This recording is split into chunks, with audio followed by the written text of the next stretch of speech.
Hello my dear friends, and welcome to my channel. Don't forget to make yourself a cup of tea, because today we have very interesting stories, and one of them is a story about a guy who tried to steal OP's purse but got injured, so now he and his mom are suing OP. Please subscribe if you haven't, and I hope you'll enjoy it. Before I start, I'm from Germany and this story took place there. Please keep that in mind, because A, our laws might be slightly different, and B, English isn't my first language. So, in the early 2010s I was trying on sneakers in a shoe store downtown with my purse lying next to me on the floor. I'm both blind and deaf on my right side, brain surgery gone wrong, but I'm okay considering the circumstances, and so I didn't even really see the teenager who sneaks up, grabs my purse and starts booking it out the store. If he hadn't started running, I probably wouldn't even have noticed he had taken my bag. Without really thinking I start after him and, since I was wearing new sneakers from the store, a store clerk runs after me.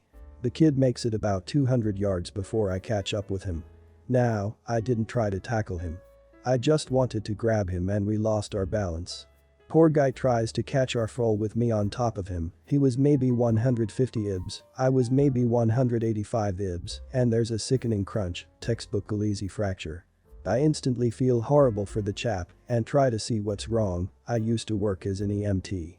The clerk from the shoe store is standing there staring at us, trying to figure out what just happened. Kid's clutching his arm and trying to act tough. He might even have tried to get back up and keep running, but there were too many people around us now, and he changed his mind. I ask for an ambulance to be called. But it's the police who show up first, called by the store, and ask what happened. I will explain. The store clerk explains. A few witnesses chip in. The police ask if I want to press charges, and I say something like I think he's been punished enough. Forward about a month. In short succession I get 2 letters. One informing me that the police are looking into a charge against me. The second is a summons into court and I can't believe my eyes. I have been sued by the purse snatcher for damages for pain and suffering. They wanted something around €8,000 for the broken wrist. Luckily I have an awesome lawyer, who is also my cousin, and we appear in court at the appointed time. While we wait for the case to be called, the kid sits on a bench, his arm in a brace, looking a bit sheepish. Next to his lawyer, a young guy and henceforth lawyer 1, stands his mother, glaring daggers at me. We get called inside and lawyer 1 starts to elaborate in great detail how I threw myself on top of the kid while he was on the ground and so caused his injury, which in turn took surgery to fix. It's hard for me to keep quiet, but I bite the inside of my cheek and hold my tongue. Once lawyer 1 is done, my cousin gets up, and the first thing she does is inform the judge that the injury was caused during a crime, explaining about the purse snatching. The judge pauses, looks at lawyer 1, and asks if he was aware of this. He says yes, but that it shouldn't matter because in their view I caused the injury deliberately, and therefore the circumstances should not matter. As long as I wasn't defending my health, I had no right to injure a child. Judge has 2 questions. Were there witnesses and why were there no charges filed against the thief? My cousin produces statements from witnesses, the first police report of the incident, and the documentation about the suspended investigation about whether or not I should be charged. She also informs the judge that the police had followed my wish in not filing charges for the theft and explains that I felt the kid had suffered enough due to his injury. This is where EM makes her first big mistake. She interrupts my cousin before she can finish and says something like obviously she, meaning me, was afraid she'd get in trouble for what she did to my poor child. And the police did not do their job properly. Lawyer 1 tries to shush her and apologizes to the judge, saying his client is clearly in emotional distress over her child's injury. Her poor child, he was 17, meanwhile sits in his chair behind lawyer 1 and EM and looks like he's trying to disappear into the floor. The judge, in an unusual move for a German court, asks the kid directly if he thinks I injured him on purpose. He sort of shrugs, and right there EM makes mistake number 2. That big idiot threw herself onto my poor child when he was lying in the street. She should be locked up now. In Germany you can't just say rude things like that to someone, even if they're true, at least the big part. Especially not in court. My cousin turns around to me and silently whispers, "Wow." There's even a murmur of reaction from the 3 or so people sitting in the back of the court. Many court proceedings are open to the public in Germany. The judge looks at EM, who is again being shushed by lawyer 1, not quite as gently this time, and who stage whispers, "It's true." When all is quiet again, the judge waits a few more seconds just glaring at EM, teacher style. Then the judge looks at lawyer1 and asks, "Do you want to proceed with this nonsense?" Before lawyer 1 can say no, it would have made the court costs cheaper, I think. EM says yes.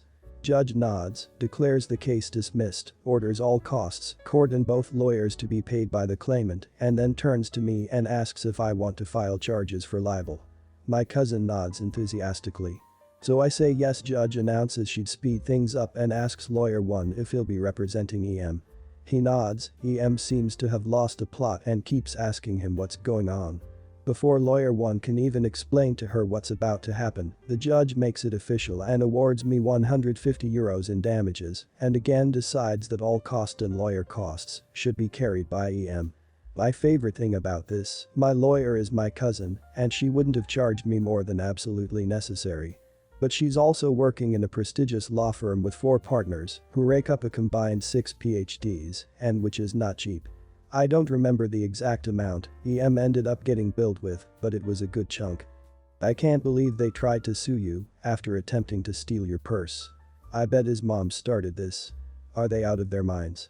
Did they really think it would work and they would win the case? This story happened back in December, just after the colleges let out for the winter.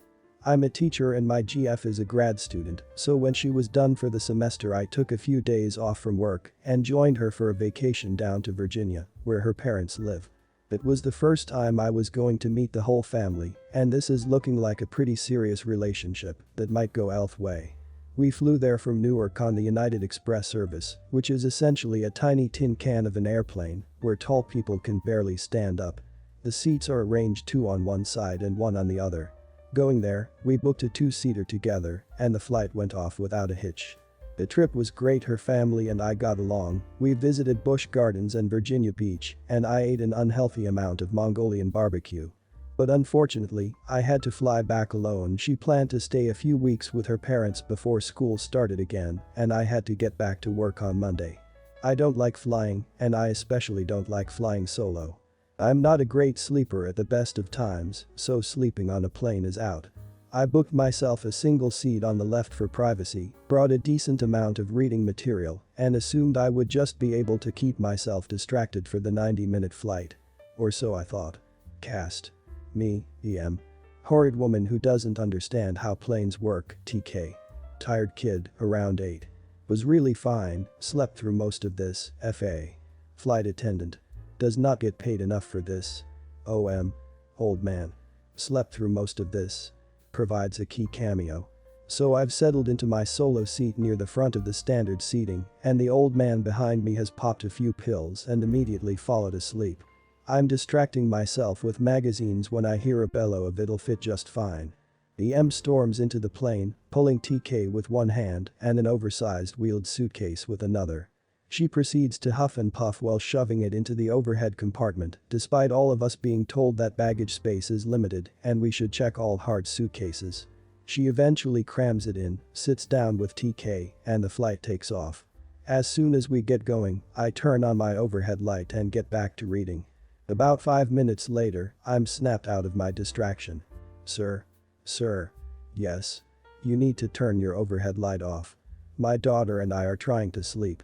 Sorry, but I want to be able to read during this flight. It's only 6:30. Excuse me? I'll have you know my daughter and I have been traveling all weekend. We're both exhausted and the least you can do is be a little accommodating. You're the only person on this flight with their light on. Well, sorry about that, but I can't really sleep on flights. I need this light. Okay, that's enough of that. She gets up out of her seat and quickly turns my light off, then sits back down with a smug smirk. Do not touch my light again. Oh really? We'll see what the authorities have to say about this. With another of her trademark smirks, she hits the flight attendant call button about 5 times in a row.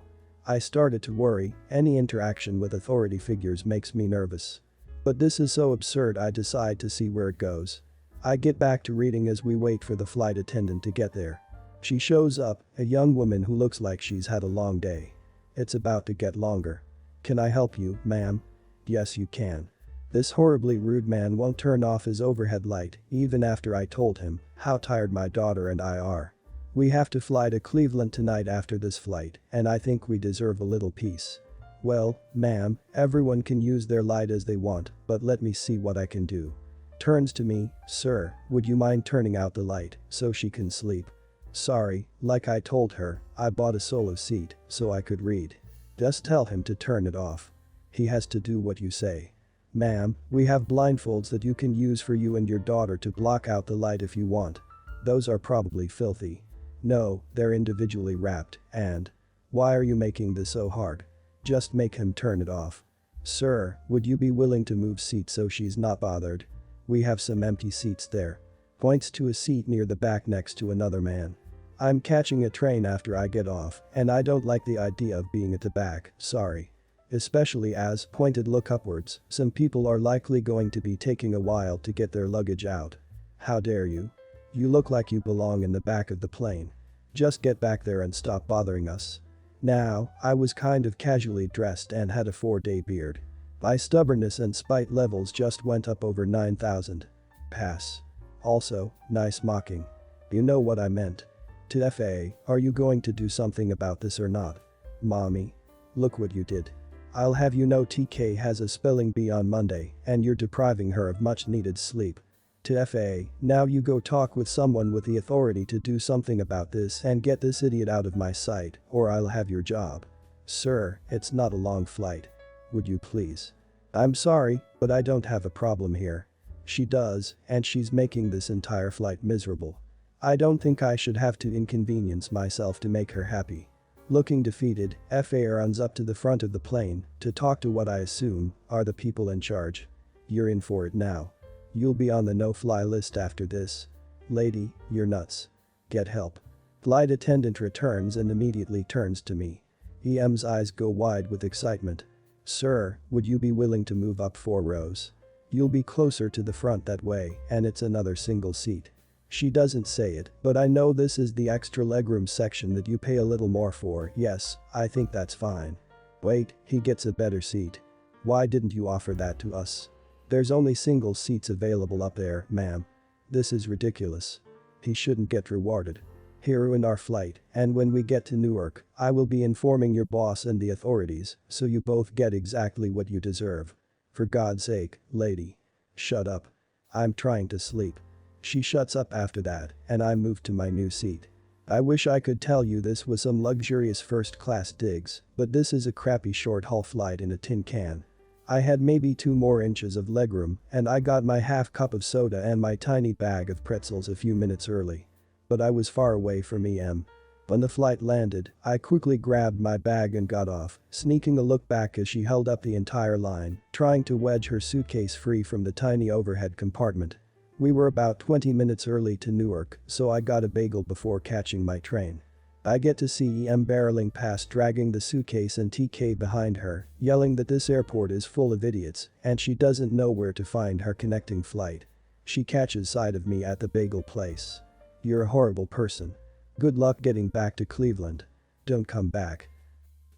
OP is too polite to be rude to that woman, but that old man said to her what she needed to hear to stop whining. But I feel sorry for the FA who had to deal with that woman. As anyone in the UK will tell you, GCSE exam season is around now, and as a 16-year-old, I will be sitting them. I'm not great at revising in a home environment, so I usually go out to this cafe I know about. It's a small cafe, 5 or 6 tables, and it serves things like waffles, cakes, coffee and tea. Literally heaven for a British person, so, obviously the cafe is usually packed, meaning I was lucky to arrive the moment someone else left, and I managed to snag a table right by the window, facing toward the street. Now, this table is very much coveted, with it being right by the radiator, a great street view, a plug socket next to it, and it being near enough the counter that you can talk to the staff without getting up. Like I said, heaven for the British. And, onto the story. I turned up and ordered some food, and I was taken to this perfect table. Lucky me. I sat down and took out some files with some past papers and some CGP revision guides for physics, and I waited for my food to arrive. A little while later, approx 3 minutes, a mother, father, and 2 young children walk into the cafe. This couple seemed to be taking the life out of each other as they were standing there. The EM was like a bag of bones, looking exhausted as well, while the ED looked big enough to cause a pothole just by getting in his car too fast. A waitress greets them at the door and explains how the cafe was full at the moment and how they could try their luck later.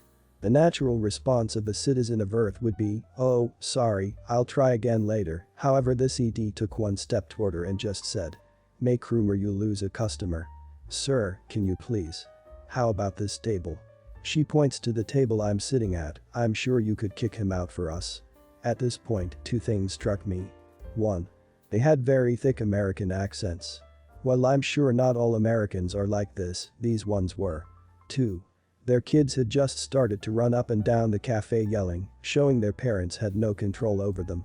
"No, he's a paying customer." She had started putting her foot down, moving them backwards toward the door. "Yeah, well, so are we. And the customer is always right. Sir." Yelling at me, "Get out of our seats." "Sir." "Madam. I'm going to have to ask you to leave." "Well, you can't. We know the person who owns this place. The city. We rent." "Fine. The manager, then. And he'll get you fired." Someone behind the counter just turned to them and yelled, "They're a she." "No. No, he isn't. The owner is a man. Now get him." By this point, the entire cafe had stopped eating and were enjoying the show of the whale and stick insect screaming things that weren't true. Me especially. "Son, talking to me, get out of that seat and we'll leave you alone, otherwise, I'll make you get out. I'm just waiting for my food to arrive, so I'm not getting up. Just get the hell up. You're not even doing anything." He was hitting the table with his hands, all the while, M's shrill voice was screaming at the waitress, who I have to say, was doing one hell of a job. I'll be honest, my memory is crap, so I'll just skip to the interesting bit. The passerby who heard what happened fetched a copper from somewhere, who showed up by the time ED became angry enough to try something. ED had reached over the table, grabbed my shirt's shoulder, and began to pull me up by it when the copper had just walked in. "See, copper. Sir, I've just received a complaint about some people yelling in here." "No, officer." By this point EM and ED had become model citizens and were standing bolt upright to make themselves seem innocent. "I've just seen you pulling on this kid's shirt, so." "Oh, no, officer, this is my son, I'm allowed to." "No, I'm not. Your kids are over there."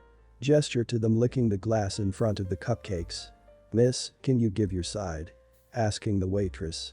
She barely got a word out without the EM and ED yelling about how they were screaming at them and how they should have to give them my seat as compensation. Once they finished, the copper radioed for a car and some help, then handcuffed ED and zip-tied EM, saying it was for breaching of the peace. To cut what is already a long story short, EM and ED spent the next 5 minutes screaming about how they would never come back to the UK and how they'll tell all their friends about how awful the people are. Their kids were later picked up by some more coppers, I assumed to take them somewhere temporarily, I didn't ask. Later on, I ended up giving a hefty tip to the waitress, despite how we don't tip in this country, and then I left. It's funny, she thought OP won't react to her saying OP's her son, I suppose. Great plan, very good. Awesome parenting, by the way. Kids screaming all over the place shows what great parents they have. Well guys, that's it for today. If you end up enjoying this video, please consider subscribing, and if you missed the last episode on the channel, I'm gonna link it right here. The story is about an OP's aunt who hated OP since she was 3 and years later tried to steal from OP's family because they deserved it. Check this out if you haven't, and I'll see you in my next video.